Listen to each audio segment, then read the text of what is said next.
नमस्कार, मैं मेहनत सोनू आप सभी का अरोमा क्लासेस पे स्वागत करता हूं। आज मैं आप लोग के लिए एक शॉर्ट वीडियो लाया हूं जिसके अंतर्गत हम लोग लेटेस्ट एग्जाम पैटर्न के बारे में क्या करेंगे, बात करेंगे। ये एग्जाम पैटर्न यूपीपीएससी आरओ और एआरओ में पूछे गए प्रश्नों पर आधारित है। लेकिन जो भी आप परीक्षा आगामी देने जा रहे हैं, चाहे वो बीपीएससी का परीक्षा हो या यूपी पीएससी का परीक्षा हो, सबका एग्जामिनेशन पैटर्न जो है अब चेंज होने जा रहा है। इवन बीपीएससी में जो भी प्रश्न पूछे जा रहे हैं वो बहुत सारे प्रश्न आपको यूपीपीएससी पर ही क्या है, आधारित है। तो इस वीडियो में अंत तक बने रहें और बारीकी से देखें हम जो आपको कहने जा रहे हैं कि एग्जामिनेशन पैटर्न में कहाँ पे बदलाव किया जा रहा है, हमारे रणनीति में कहाँ पर परिवर्तन की जरूरत है। जनरली हम लोग क्या करते हैं, असफलता का मुख्य कारण ये होता है कि एग्जामिनेशन पैटर्न जो है समय के साथ बदलते चला जाता है, परंतु हम लोग 10 साल पीछे का जो प्रीवियस ईयर पेपर उसी पर अटके रह जाते हैं। अपने रणनीति, अपने पैटर्न, अपने तैयारी के तरीके में कोई बदलाव नहीं लाते हैं। इसलिए कहा जाता है कि सर्वाइवल ऑफ द फिटेस्ट, जो बदल गया, जो समय के साथ पैटर्न के साथ अपने रणनीति में बदलाव ले आया वो सफल हो जाएगा। जो पैटर्न के साथ अपने स्ट्रैटेजी में बदलाव नहीं लाता है वो असफल हो जाता है। तो अधिकांश बच्चे यही करते हैं कि समय के साथ जिस हिसाब से पिछले 6 महीनों में देखिएगा एग्जामिनेशन का पैटर्न सडनली बदला गया है, हम लोग उस हिसाब से रणनीति नहीं बदल रहे हैं। छात्र जो हैं उसी 10 साल के प्रीवियस ईयर पेपर पे लगे हुए हैं। तो आइए आज हम कुछ उदाहरण के साथ समझाते हैं कि किस प्रकार से रणनीति बदला गया। जो पहला प्रश्न आप लोग के सामने दिख रहा होगा यह है कि ग्रेट बैरियर रीफ के संदर्भ में निम्नलिखित में से कौन सा या से कथन सही है। यह ऑस्ट्रेलिया के उत्तर पूर्वी तट पर स्थित है। इसकी लंबाई 2500 किलोमीटर से अधिक है। इसमें से आपको सही उत्तर का चयन करना है। हम ऑफलाइन या ऑनलाइन क्लास मोड में हमेशा आप लोग को बतलाते चल रहे हैं कि अब जो एग्जामिनेशन पैटर्न है वह मैप बेस्ड प्रॉब्लम पर क्या कर रहा है, शिफ्ट कर रहा है, कॉन्सेप्ट बेस्ड प्रॉब्लम पे शिफ्ट कर रहा है। जब तक आपको मैप की समझ नहीं होगी, जब तक आपको मैप पर पकड़ नहीं होगा, आप क्वेश्चन जो है वो सॉल्व नहीं कर सकते हैं। यदि आप यूपीपीएससी आरओ या एआरओ के प्रश्न को देखेंगे तो बहुत सारे ऐसे प्रश्न हैं जो डायरेक्टली मैप बेस्ड है। उस प्रश्न को वही छात्र सॉल्व कर सकते हैं जिनको मैप की अच्छी समझ है, मैप पर बहुत अच्छा पकड़ है। जैसे कि दूसरा उदाहरण देख लीजिए, निम्नलिखित में से कौन सा या से यूरोप के किसी देश की राजधानी नहीं है। अब देखिए यहाँ पर हम लोग इंडियन ज्योग्राफी पे फोकस कर रहे हैं, फिजिकल ज्योग्राफी पे फोकस कर रहे हैं, लेकिन प्रश्न जो है वो कहाँ से आ रहा है, वर्ल्ड ज्योग्राफी से आ रहा है। वर्ल्ड ज्योग्राफी हम लोग मान के चलते हैं कि वर्ल्ड ज्योग्राफी से ज़्यादा प्रश्न नहीं आता है तो उस पर ज़्यादा ध्यान नहीं देते। अब एग्जामिनर को ये बात पता चल गया है कि भाई बच्चे जो हैं इंडियन और फिजिकल तक ही सीमित है, तो वर्ल्ड ज्योग्राफी से क्वेश्चन क्या है, बढ़ते जा रहा है। जैसे आप तीसरा उदाहरण देख लीजिए, फिर से एक तरफ राजधानी है, दूसरी तरफ क्या है, देश है। ये भी आपका वर्ल्ड ज्योग्राफी अगर कंटिनेंट पे पकड़ है, अदर कंटिनेंट्स के देश पे पकड़ है, तभी आप क्या कर सकते हैं, क्वेश्चन सॉल्व कर सकते हैं। जैसे अब कंपाला है, किगाली है, किन्शासा है या खार्तूम है, दूसरी तरफ देश है Rwanda, Uganda, Sudan, Congo, Africa का देश है। तो इनकी राजधानी आपसे क्या कर रहा है, पूछ रहा है। तो ये तभी बनेगा जब आपको क्या हो, वर्ल्ड ज्योग्राफी पे पकड़ हो। अगले प्रश्न को देख लेते हैं। एक तरफ पर्वतमाला है, दूसरी तरफ कंटिनेंट है कि किस कंटिनेंट में कौन सा पर्वत पाया जाता है, इससे संबंधित प्रश्न आपसे क्या कर रहा है, पूछ रहा है। तो यहाँ भी आप देख रहे होंगे कि वर्ल्ड वो ज्योग्राफी से ही संबंधित है।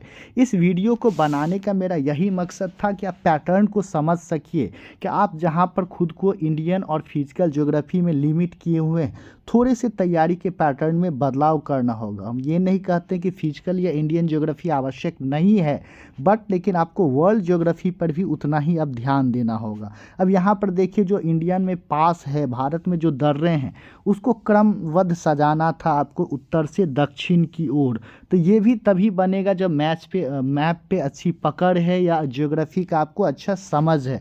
अगला क्वेश्चन है, यूरोप में राइन नदी के संदर्भ में निम्नलिखित में से कौन सा या सी कथन सही है।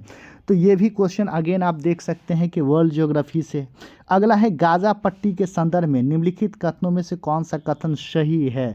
तो अगर आप इजराइल के बारे में पढ़े होंगे, वो भी मैप के साथ पढ़े होंगे, तभी इस प्रश्न को आप क्या कर सकते हैं, जवाब दे सकते हैं। हम ऑफलाइन और ऑनलाइन दोनों मोड में बारीकी से मैप के थ्रू इन सभी प्रश्नों को हम क्या किए हुए हैं, डिस्कस किए हुए हैं। तो जो भी हमसे मैप बेस्ड क्लास में पढ़े होंगे उनको कहीं भी परेशानी नहीं आई होगी।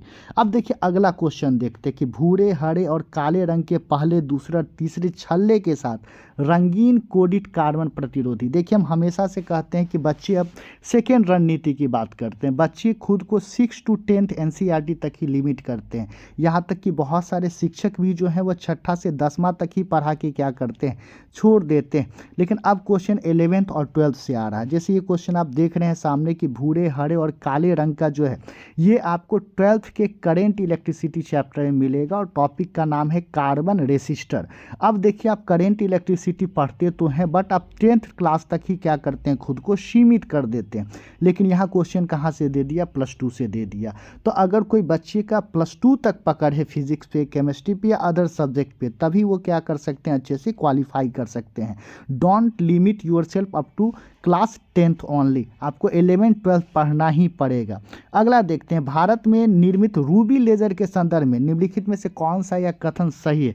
तो हम ये भी क्लास में हमेशा से कहते आ रहे हैं कि आप पीटी में भी साइंस एंड टेक से क्वेश्चन पूछेगा। करेंट अफेयर्स को अब क्या किया जाएगा, साइंस एंड टेक से रिलेट करके, इकोनॉमिक्स से रिलेट करके कंसेप्ट बेस्ड क्वेश्चन क्या किया जाएगा, बनाया जाएगा। और सामने आपके उदाहरण भी है।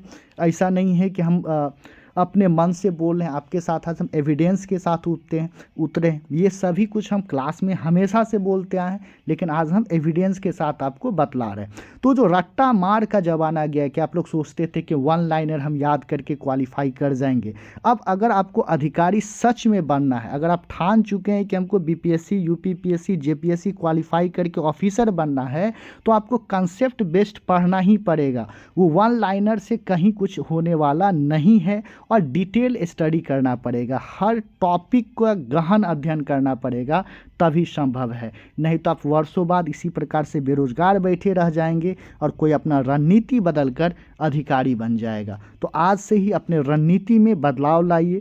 और हम हमेशा से प्रतिबद्ध है, अरोमा क्लासेस हमेशा से प्रतिबद्ध है कि आपको हम डिटेल पढ़ाते हैं, कंसेप्ट के साथ पढ़ाते हैं। और हमेशा से हम कहते आ रहे हैं कि वर्ल्ड मैप पे आप पकड़ बनाइए, साइंस एंड टेक पे पकड़ बनाइए, कंसेप्ट पे पकड़ बनाइए। 1 लाइनर से कभी कुछ काम नहीं चलेगा। अगर आप चाहते हैं कि एनसीईआरटी 6 to 12 पूरे डिटेल से पढ़ें, तो ऑनलाइन और ऑफलाइन दोनों मोड में हम लोग एनसीईआरटी को पढ़ा रहे हैं और पूरे डिटेल के साथ। ऐसा नहीं कि एनसीईआरटी को केवल पढ़ देना है। एनसीईआरटी का जो गहन कंसेप्ट है जिससे प्रश्न बन सकते हैं, उस प्रश्नों के साथ हम लोग डिस्कस करते हुए एनसीईआरटी को कवर करवाएंगे। ना केवल 10th तक बल्कि 11th 12th के हर सब्जेक्ट को भी हम लोग बारीकी से कवर करेंगे। तो आप सभी का अरोमा क्लासेस पे स्वागत है। आप ऑनलाइन या ऑफलाइन मोड में ज़रूर जुड़िए। अगर आप चाहते हैं कंसेप्ट के साथ डिटेल्ड स्टडी करना, तो आज ही रणनीति चेंज करें और हमारा साथ हमेशा हर कदम पे आपके साथ है। बहुत बहुत शुक्रिया, थैंक यू आप सभी का।